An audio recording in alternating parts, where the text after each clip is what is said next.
1.5 مہینے کا انگلینڈ کا دورہ کر کے آیا. وہاں مختلف تھنک ٹینکس، ممبران پارلیمنٹ اور اہل دانش تک ساری صورتحال ہم نے پہنچائی ہے. اور میں سمجھتا ہوں کہ مجموعی طور پر اس وقت عالمی سطح پر جس انداز سے مودی نے ایک حالات پیدا کر دیے ہیں اور ہماری بات جو ہے وہ سننے کا ایک ماحول پیدا ہوا ہے، اس سے ہمیں بھرپور طور پر فائدہ اٹھانا چاہیے. بالکل طارق صاحب، آپ کی بات درست ہے. اللہ تعالیٰ کرے کہ آزادی کا سورج کشمیر میں جلد طلوع ہو اور مجاہدین کی قربانیاں جو ہیں وہ رنگ لائیں. اچھا، میں آپ سے بات کروں گا کہ آزاد کشمیر کی جو لوکل سیاست ہے اس حوالے سے. آزاد کشمیر 1 سال کے دوران آپ نے دیکھا ہوگا کہ پی ٹی آئی حکومت نے اپنے ایک وزیر اعظم کا بلند تختہ کیا اور قیوم نیازی کو حکومت عدم اعتماد کے ذریعے حکومت ان کی ختم کر کے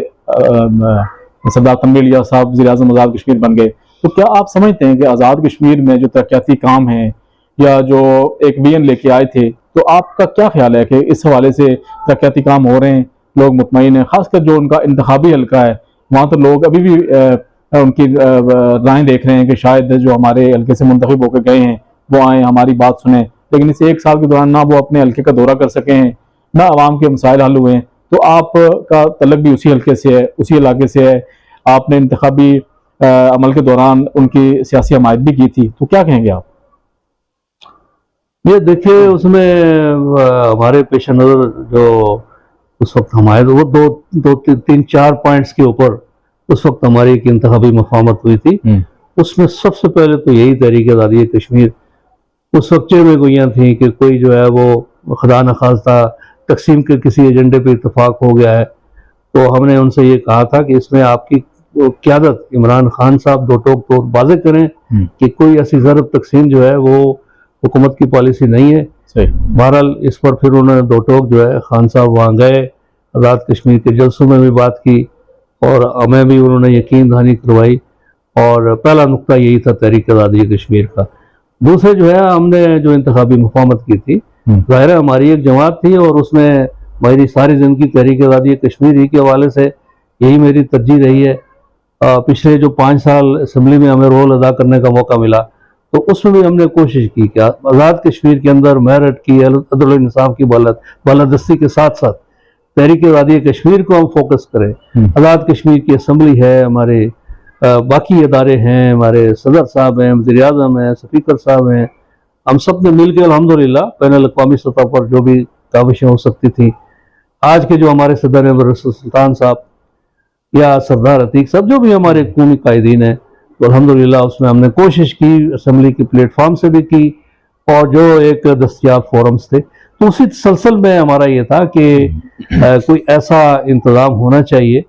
اور اس میں اتفاق یہ ہوا تھا کہ ایک ڈپلومیٹک کشمیر کمیٹی بنائی جائے گی جس میں حریت کانفرنس بھی ہوگی، جس میں آزاد کشمیر کی ساری لیڈرشپ بھی ہوگی اور جس میں بین الاقوامی سطح پر جو ہمارے کام کرنے والے متحرک افراد ہیں، برطانیہ کے اندر ہیں، تحریک کشمیر ہے، وہاں فہیم کیانی ہیں اور جناب غالب صاحب ہیں، اور اسی طرح سے وہاں پر باقی جو کمیونٹی لیڈرز ہیں، وہاں راجہ نجابت ہے اور ڈاکٹر نذیر قریشی ہیں، نذیر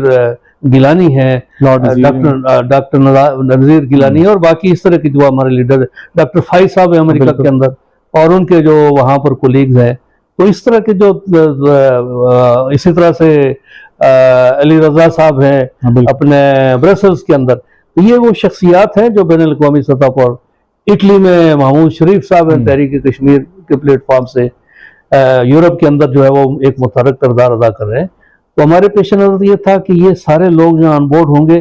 اور ان کی وساطت سے ہم بین الاقوامی سطح پر، سفارتی محاذ پر، ذرائع ابلاغ کی محاذ پر یہ ایک ان کے ساتھ مفاہمت ہوئی تھی. باقی ظاہرہ ہماری جماعت اپنی تھی اور کوئی ان کی پارٹی کا حصہ بننے کا ہم نے فیصلہ نہیں کیا تھا. تو یہ ایک دوسرا نقطہ تھا. اور تیسرا یہ ہے کہ جو ہم نے کام کیا تھا آزاد کشمیر کے اندر، مثلا NTS کا نظام تھا، میرٹ کی بالادستی ہے، اس کو کمپرومائز نہیں کیا جائے گا. اور پھر پورے آزاد کشمیر میں ڈیولپمنٹ کا کام، خاص طور پر جو ہمارا حلقہ ہے، جو علاقے اس میں پسماندہ رہ گئے تھے، باوجود آپ کو پتہ ہے کہ آپ کا اپنا بھی تعلق اسی حلقے سے ہے، خود آپ کا اپنا جو وہ گاؤں ہے، نکی کیر ہے، مخدوم کوٹ ہے اور تھوب ہے اور پوٹی ہے اور غنی آباد اور یہ جو جگلڑی اور پھر جنوبی باغ، کفل گڑھ ہے، ریڈبان صدر گلی، بنی مناسا، یعنی دور دراز یہ جو علاقے ہیں جہاں پر کہ سری اویڑا ہے، مخدوم کوٹ ہے، دھوندار پیڑان ہے، ریڈبان ہے، جی ہاں، تو یعنی جو علاقے رسل و رسال کی رسائی سے ہماری کوششوں کے باوجود محروم رہ گئے، تو وہ تھا کہ بھئی ترجیحاً آپ ان پر توجہ دیں گے اور حلقے کے اندر جو ہے کوئی ایسا نظام ہوگا جس میں عدل و انصاف کی بنیاد پر لوگوں کو اپنے حقوق ملیں گے۔ حالانکہ انہی علاقوں سے سب سے زیادہ ووٹ تنویر صاحب ہمیں جی اور ہماری یقین دانی پر لوگوں نے الحمدللہ بالکل اگرچہ اس کا خمیازہ خود ہمیں بھگتنا پڑا، لیکن پیش نظر یہ تھا کہ حلقے کے اندر کوئی ڈیولپمنٹ کا کام ہو۔ یہ طویل جدوجہد ہم نے کی ہے، حلقے کے لوگوں نے جو ہے وہ مشکل حالات میں ہمارا ساتھ دیا ہے، صحیح بات، یہ خود بھی باوسائل تھے اور ان کی کمٹمنٹس بھی تھیں اور بڑی توقعات بھی ہمیں تھیں، یہ بڑی یقین دہانیاں کرواتے تھے کہ جناب کوئی جو کام حکومت نہ کر سکی میں اپنے وسائل سے بھی کراؤں گا، لیکن وہ ساری یقین دہانیاں جو ہے وہ ایک طرف رہی، جو توجہ دینی تھی وہاں پر بدقسمتی سے جو مخلص لوگ تھے جن کے تعاون سے ان کو ایک بھرپور کامیابی ملی، ان کو انہوں نے یکسر نظر انداز کر دیا، اور خود اس وقت ان کی پارٹی کے لوگ جو ہے وہ میرے پاس آتے ہیں اور وہ اپنی درد بھری جو ہے وہ داستانیں سناتے ہیں کہ بھئی اس وقت ہم بے بس ہیں، ان کی پارٹی کے اندر جو مخلص کیڈر ہے وہ اس وقت مایوس ہے، وہ ایک احساس محرومی کا شکار ہے، اور وہ ان کی پارٹی کے اپنے لوگ یہ گلہ کر رہے ہیں کہ تنویر الیاس صاحب ایسے لوگوں کے گھیرے میں ہیں جو روایتی طور پر ہمیشہ ہر حکومت کا ایک حصہ رہے ہیں اور سکیمیں کھانے کی شہرت رکھتے ہیں، اور ایک پورے حلقے میں جو بھی مافیاز ہیں اس وقت جو ہے وہ ان کی گرفت میں، یہ ان کی پارٹی کے اپنے لوگ جو ہیں وہ گلہ کر رہے ہیں۔ یہ سارا میں نے ان کو احساس پہنچایا بھی تھا،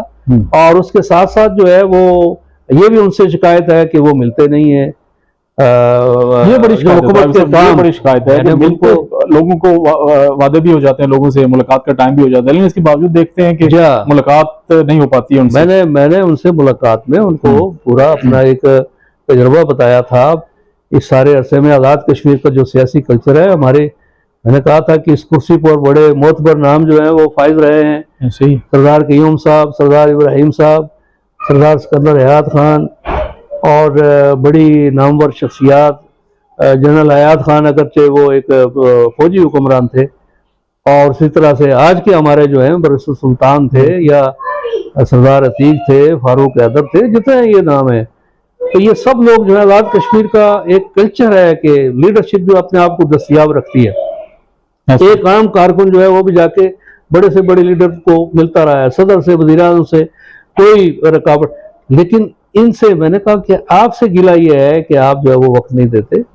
تو آپ اگر وقت نہیں دیں گے تو لوگ جو ہے وہ احساس ہے، تو باقی لوگوں کو بھی گلہ شکوہ اپنی جگہ ہے، لیکن خود حلقے کی جو عوام ہے جن لوگوں نے ان کو بھرپور طور پر بڑی توقعات کے ساتھ منتخب کیا، تو میں سمجھتا ہوں کہ اس وقت ان کے اندر بھی ایک مایوسی ہے اور ایک احساس محرومی ہے، اور خاص طور پہ یہ کہ ان کے معاملات ایسے لوگوں کے سپرد کر دیے گئے ہیں جن کی ہمدردی اور جن کی جو ہے وہ نہ وفاداری تنویر الیاس صاحب کے ساتھ ہے، نہ اس حلقے کے ساتھ، اور نہ اس حلقے کے ساتھ، ان کا اپنا ایجنڈا ہے، ان کا اپنا ایجنڈا ہے، اور اگر صورتحال یہی رہی تو میں سمجھتا ہوں ان کے لیے بھی مشکلات ہوں گی، اور ظاہر ہے کہ جن لوگوں نے ان کو سپورٹ کیا ہم سمیت ہم سب کے لیے بھی مشکلات ہوں گی، لوگوں کو فیس کرنا پڑتا ہے، وہاں پر لوگ جو ہے وہ بڑی توقعات رکھتے ہیں اور پوچھتے بھی ہیں۔ صاحب جب آپ نے ان کے ساتھ یہ مفاہمت کی اور اتحاد ہوا تو آپ کو بہت زیادہ ہدف تنقید بنایا گیا، کافی لوگوں نے تنقید کا نشانہ کیا اور ایسی باتیں بھی کی جو نہیں کرنی چاہیے تھی، تو اس کے باوجود آپ نے بھرپور سپورٹ کی، کامیابی سے ہمکنار ہوئے، اور ہم تک تو یہ خبر بھی پہنچی ہے کہ آپ سے جتنے بھی وعدے ہوئے تھے ان میں سے کوئی ابھی تک ایک وعدہ جو ہے فلفل نہیں ہو سکا ہے، اور اس کے ساتھ ساتھ ملاقات کے لیے بھی بڑی تگدو کے بعد ٹائم ملتا ہے، تو یہ آپ ان کو آپ کیا مشورہ دیں گے کہ اس طرح نظام حکومت کیسے چل سکتا ہے، جو آپ کے مخلص ساتھی، مخلص دوست جنہوں نے آپ کو کامیابی سے ہمکنار کروایا، آپ کے لیے اتنی باتیں بھی سننا گوارا کی، تو اس کے باوجود یہ صورتحال انتہائی افسوسناک ہے؟ دیکھیے ایک تو یہ ہے کہ وہ جو ہمارا معاملہ تھا اس میں تو ظاہر ہے خود جماعت کے اندر ایک مسئلہ پیدا ہو گیا اور پھر جماعت ہی نے کہا کہ جو چیزیں طے ہیں آپ وہ فالو اپ نہ کریں، تو میں نے اس طرح سے فالو اپ نہیں کیا.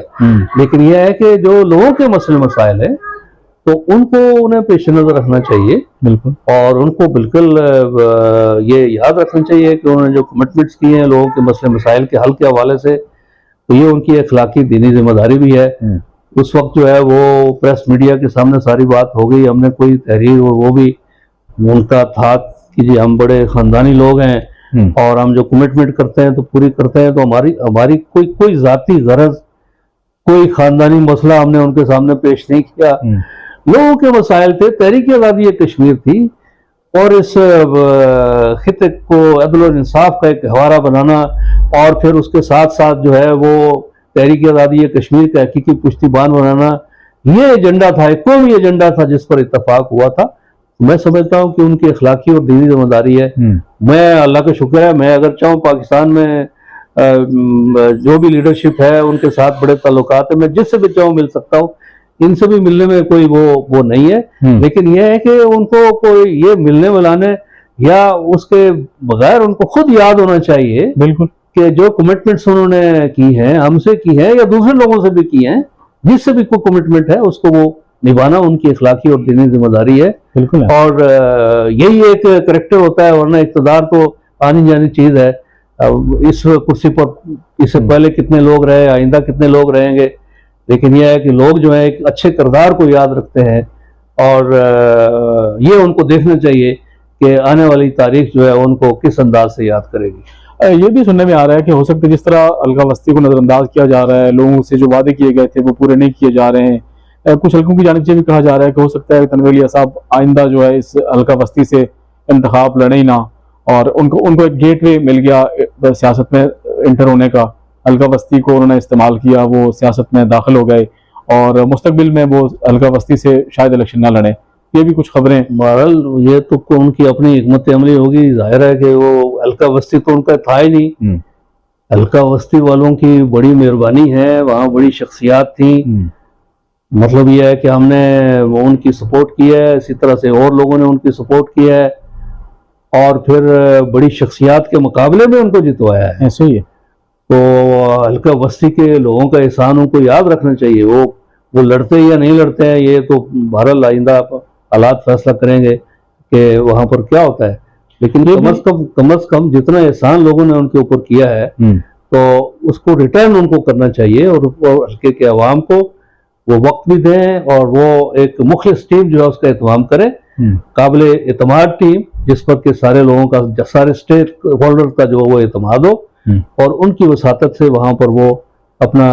جو بھی ترقیاتی ایجنڈا ہے، لوگوں کے مسئلے مسائل ہیں، ان کے حل کرنے میں کوئی میکانزم بنائے. بالکل ایسے الگا وسطی کے حوالے سے بات ہو رہی ہے تو ایک بڑے اہم ان کے ساتھی اور ان کے انتخابی مارکے کے بڑے اہم دوست جو بالکل فرنٹ لائن پہ رہے ہیں، امتیاز طاہر، ان کو انہوں نے اپنا ترجمان مقرر کیا. کافی عرصہ بڑی قربت رہی ان کی، اور اچانک ہی ان کو سائیڈ لائن کر دیا گیا. اس کی وجوہات بھی ابھی تک سمجھ نہیں آ سکی ہیں. تو آپ کیا سمجھتے ہیں کہ جو حلقے کی یہاں ایک بہت بڑی برادری ہے، اس برادری نے ان کو ووٹ بھی دیا ہے اور کچھ لوگوں کو انہوں نے استعمال کیا، تو اس طرح لوگوں کو استعمال کر کے سائیڈ لائن کر دینا، مطلب یہ کون سی سیاست ہے اور کس طرح نظام چلے گا؟ اس کے اوپر کیا کہیں گے آپ؟ امتیاز طاہر جو ہیں بڑے ایک تجربہ سیاسی کارکن ہیں، اور انہوں نے سب سے پہلے میں سمجھتا ہوں کہ آغاز کیا، اس وقت حلقے کے اندر ایسی فضا بھی نہیں تھی. بالکل بالکل سب سے پہلے ان مارکے میں وہ شامل ہوئے، اور مختلف جو ہے وہ لوگوں نے تبصرے بھی کیے. تو یہی ہے اس وقت جو ایک تاثر ہے کہ جو بھی مخلص لوگ ہیں ان کے ارد گرد ایسے لوگ ہیں جو کہ ان کو مختلف لوگوں سے کاٹ رہے ہیں، دور کر رہے ہیں، اور جو ایک مفاد پرست ٹولہ ہے، ان کی اپنی ترجیحات ہیں، اور آخر میں یہ ان کو کسی ایسی دلدل میں گھسیٹ دیں گے جہاں سے ان کا نکلنا بڑا مشکل ہوگا. تو اس لیے جو بھی امتیاز طاہر ہیں یا جو اور بھی جو بھی لوگ ہیں مخلصانہ جنہوں نے ان کا ساتھ دیا ہے، ان کو قدر بھی کرنی چاہیے. صحیح بات. اور یہ جو ایک مافیاز کا کلچر ہے، اس سے ان کو نکلنے کی کوشش کرنا چاہیے. یہ ہمارا ان کو اندر درن مشورہ ہے. بالکل ایسی بات ہے. ابھی یہ بھی سننے میں آ رہا ہے کہ اسپیکر صاحب کے کچھ تحفظات بھی سامنے آ گئے ہیں. اسپیکر صاحب کا بھی یہی کہنا ہے کہ بڑے شیر و شکر تھے آپس میں وہ, اور جس طرح اچانک ان کے تحفظات آ گئے کہ وزیر اعظم صاحب کام نہیں کر رہے ہیں اور کچھ معاملات ہیں. قیوم نیازی کا ایک گروپ الگ بنا ہوا ہے. اسی طرح ایک مقبول گجر صاحب ہے جن کو انہوں نے وزارت سے برطرف کر دیا. ایک لابی اس طرح کی بنتی جا رہی ہے جو آنے والے دنوں میں ہو سکتا ہے ان کے لیے مشکلات پیدا کرے. آپ کیا کہیں گے اس کے اوپر؟ دیکھیے, وہ پارٹی میں تو پہلے بھی اختلافات ہیں, اور ایک لیڈرشپ کا امتحان یہی ہوتا ہے کہ مشکلات کے باوجود وہ سب کو ساتھ لے کر چلے, اور اعتماد جو ہے وہ اپنی قیادت کے اوپر اس کو مضبوط کرے سارے حلقوں کا. تو جن بھی لوگوں نے پارٹی کے اندر ان کا ساتھ دیا ہے یا کوئی اختلاف رائے بھی رکھتا تھا, تو اب چونکہ ان کو ایک منصب مل گیا ہے تو اس منصب کا تقاضا یہ ہے کہ وہ سب کو پارٹی کے اندر بھی, بلکہ جو وزیر اعظم ہے یا صدر ہے, یہ جو منصب ہے یہ صرف پارٹی کے نہیں ہوتے, یہ تو پوری ریاست کی ایک سمجھ لیں کہ ذمہ داری ہوتی ہے. تو جس نے کوئی ووٹ نہیں بھی دیا ہے یا کوئی دوسری پارٹی سے تعلق رکھتا ہے, تو ہمارے یہاں الحمدللہ ایک کلچر ہے وہ سیاسی احترام کا, وفاداری کا. تو اس کو برقرار رکھتے ہوئے باقی جو لیڈرشپ ہے, باقی پارٹیاں ہیں, قیادتیں ہیں, ان کو بھی وہ ساتھ لے کر قومی مسائل میں ساتھ لے کر چلنے کی کوشش کریں. اور اسی طرح جو آزاد کشمیر کے اندر تعمیر و ترقی کے کام ہیں یا آزاد کشمیر کے حقوق کا مسئلہ ہے, یہ 15ویں جو ایک بڑی متنازع ترمیم جس کے اوپر ایک قومی کانفرنس بھی ہوئی, ساری قیادت اس کے اندر شریک تھی فاروق حیدر صاحب کی میزبانی میں, جس ایجنڈے پہ سب نے اتفاق کیا, یہ بڑا خوش آئند ہے. تو اس کو ایک اپنا لائحہ عمل بنائیں اور ساری قیادت کو, اپوزیشن کو بھی ساتھ رکھیں, اور اپنی پارٹی کے اندر بھی لوگوں کا اعتماد بحال رکھیں. ظاہر ہے کہ اسی کے نتیجے میں ان کو موقع ملے گا, خدمت کا موقع ملے گا. ورنہ یہ ہے کہ اگر تاثر یہ ہوگا کہ استعمال کیا اور پھینک دیا تو یہ کام زیادہ چلتا نہیں ہے. کہیں اور شاید چل جائے, لیکن آزاد کشمیر میں یہ نہیں چلتا. اس کا ریئیکشن ہوگا, اور ظاہر ہے کہ وہ اس سے پھر متاثر ہونا ایک فطری امر ہوگا. بالکل. طاہر صاحب بہت شکریہ, آپ کی ہمدردانہ مخلصانہ مشورے جو ہے وہ وزیر اعظم صاحب تک پہنچے, اور مسئلہ کشمیر کے حوالے سے بھی آپ نے گفتگو کی. تو انشاءاللہ تعالی مزید نیکسٹ آپ کے ساتھ پھر حاضر ہوں گے, اور اسی طرح گائے بگائے ناظرین آپ تک ہم تمام جو اپڈیٹس ہیں وہ پہنچاتے رہیں گے. اس کے لیے آپ ہمارے چینل بھی سبسکرائب کیجیے گا. آپ کا دیکھنے کا بہت شکریہ. رشید راوی صاحب, آپ نے ہمیں ٹائم دیا, آپ کا بہت بہت شکریہ. اللہ حافظ. بہت شکریہ.